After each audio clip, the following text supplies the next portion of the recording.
Around रात को 3 सवा 3 बजे पापा को रात को ब्रेन स्ट्रोक आया, जिसको हम पैरालिसिस अटैक भी बोलते हैं। मम्मा की जैसे रजाई खींची तो मम्मा को पता चला, तो कुछ बोल नहीं पाए, वो नीचे बैठे हुए थे ज़मीन पे, कुछ समझा नहीं पा रहे हैं कि मेंटल अवेयरनेस कम हो गई है। ब्लड थिनर दिया और फिर मैं उनको हॉस्पिटल लेके गया। GMCH 32 पास में ही था। बोला कि CT स्कैन होगा। मैं लेके गया पापा को स्ट्रेचर पे, खुद बंद पड़ा है CT स्कैन वाला। वो बोला सुबह 4:30 बजे आना। मोस्टली बड़े जो हॉस्पिटल्स हैं सब गवर्नमेंट हैं, जहाँ की services there is no guarantee.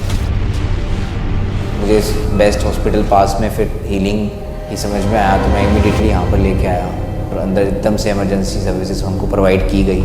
मुझे इतना पता नहीं था ज़्यादा इस हॉस्पिटल्स के डॉक्टर्स के बारे में। पॉसिबल नहीं था कि पापा की इतनी जल्दी रिकवरी हो सकती। इट्स बिन ओनली 5 डेज़ जब हम यहाँ से आए हैं, so it's dramatic improvement that my father has shown.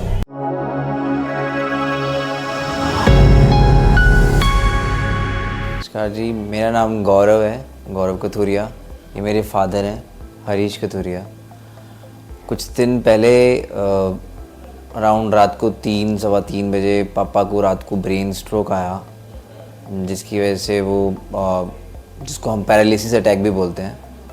तो वो रात को बहुत लेट आया, अराउंड 2:15 बजे। तो उस टाइम मम्मी थे इनके रूम में, तो वो कुछ बोल नहीं पाए, वो नीचे बैठे हुए थे ज़मीन पे। तो उन्होंने मम्मा की जैसे रजाई खींची तो मम्मा को पता चला कि वो कुछ कहना चाह रहे हैं बट बोल नहीं पा रहे हैं। तो उन्होंने मुझे बुलाया दूसरे रूम से। तो आई रियलाइज़ कि कुछ प्रॉब्लम हुई है पापा को और कुछ समझा नहीं पा रहे हैं, उनकी मेंटल अवेयरनेस कम हो गई है।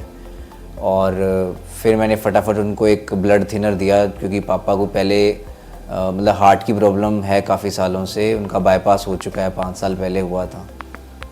तो मैं फिर इमीडिएटली उनको एक ब्लड थिनर दिया और फिर मैं उनको हॉस्पिटल लेके गया। हम सेक्टर 32 में रहते हैं, तो GMCH 32 पास में ही था।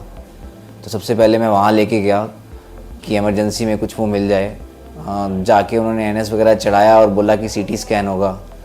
तो CT स्कैन के लिए बोला डी ब्लॉक में जाओ, वो इतना दूर था। मैं लेके गया पापा को स्ट्रेचर पे खुद, और वहाँ पे जाके देखा कि बंद पड़ा है CT स्कैन वाला। वो बोला सुबह 4:30 बजे आना। तो फिर मैं इमीडिएटली और कुछ नहीं सोचा, मुझे ध्यान में आया कि सबसे पास प्राइवेट हॉस्पिटल जो अच्छा हॉस्पिटल है वो 34 का, क्योंकि चंडीगढ़ में मोस्टली बड़े जो हॉस्पिटल्स हैं सब गवर्नमेंट हैं, जहाँ की सर्विसेज आपको पता ही है कि आपको खुद ही मैनेज करना है। इफ़ यू आर लकी तो आपको अच्छी सर्विस मिल जाएगी, otherwise there is no guarantee. तो और जो सारे बड़े प्राइवेट हॉस्पिटल्स हैं वो थोड़े दूर थे, तो मुझे बेस्ट हॉस्पिटल पास में फिर हीलिंग ही समझ में आया, तो मैं इमीडिएटली यहाँ पर लेके आया। और पास में मैं विदिन 5 मिनट्स वहाँ पे पहुँच गया था। और इमीडिएटली यहाँ पर आते ही सिक्योरिटी गार्ड ने मेरी हेल्प करी पापा को अंदर लेके जाने में, और अंदर एकदम से इमरजेंसी सर्विसेज हमको प्रोवाइड की गई। और इमीडिएटली CT स्कैन हो गया, जिसके रिज़ल्ट्स ठीक आए कि ब्लड हैमरेज नहीं था, थैंकफुली। तो फिर मैंने डॉक्टर से कंसल्ट किया, तो वो बोले कि जो CT स्कैन आया है उसकी रिपोर्ट ओके आई है, और पुरानी हिस्ट्री देखते हुए it is not safe to do that injection. तो ICU में ही मॉनिटरिंग करके हम इनको नॉर्मल इंजेक्शंस, ब्लड थिनर्स दे के, बड़ा वाला इंजेक्शन नहीं, मतलब नॉर्मल इंजेक्शंस दे के हम ICU में इनको मॉनिटर कर सकते हैं। That would be a safer approach. मुझे इतना पता नहीं था ज़्यादा इस हॉस्पिटल्स के डॉक्टर्स के बारे में, तो मैंने इमीडिएटली प्रोफाइल्स चेक करे डॉक्टर्स के यहाँ पे कि कौन देख रहा है। तो आई फाउंड कि डॉक्टर्स के प्रोफाइल्स काफ़ी अच्छे हैं यहाँ पे डॉक्टर इस हॉस्पिटल्स के। तो आई फाउंड कि this is a good enough option in Chandigarh also, because private के ऑप्शन ज़्यादा चंडीगढ़ में है नहीं। तो यहाँ पे इलाज इनका अच्छा हो गया, almost all facilities are available here. So पापा की केयर अच्छी हो गई, और ICU में रखा इनको 3 दिन, और उसके बाद इनको वार्ड यहाँ पे हमको रूम में शिफ्ट कर दिया है। और यहाँ पे भी नर्सेज ने काफ़ी, मतलब जो पूरा सपोर्टिंग स्टाफ है, डॉक्टर्स तो अच्छे हैं ही, डॉक्टर्स तो गवर्नमेंट में भी अच्छे होते हैं, बट जो एक्चुअल केयर करते हैं वो सपोर्टिंग स्टाफ होता है।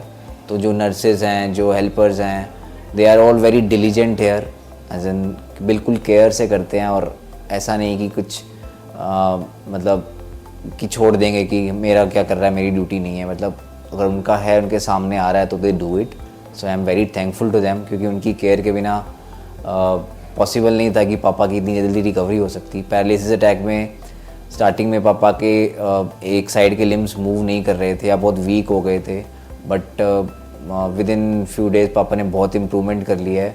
पापा के सारे लिम्स मूव कर रहे हैं और अब स्पीच, पूरा स्पीच लॉस हो गया था, वो पापा एक शब्द भी नहीं बोल पा रहे थे और अब पूरे फ्रेजेस बोल रहे हैं।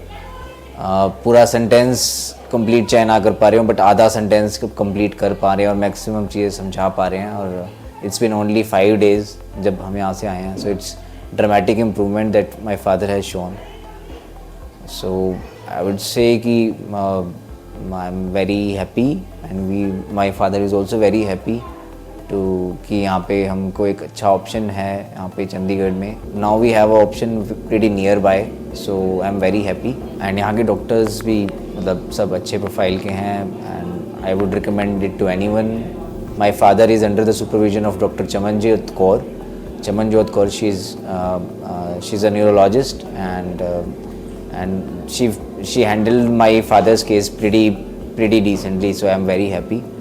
और आई वुड रिकमेंड कि टू एनीवन कि जिसको भी मतलब चंडीगढ़ में एक अच्छा प्राइवेट हॉस्पिटल में ट्रीटमेंट कराना हो, so this healing hospital and जो डॉक्टर्स हैं यहाँ पे, just like my doctor Chamanjit Kaur who has handled my father's case, so I would recommend to anyone who wants a decent treatment in Chandigarh.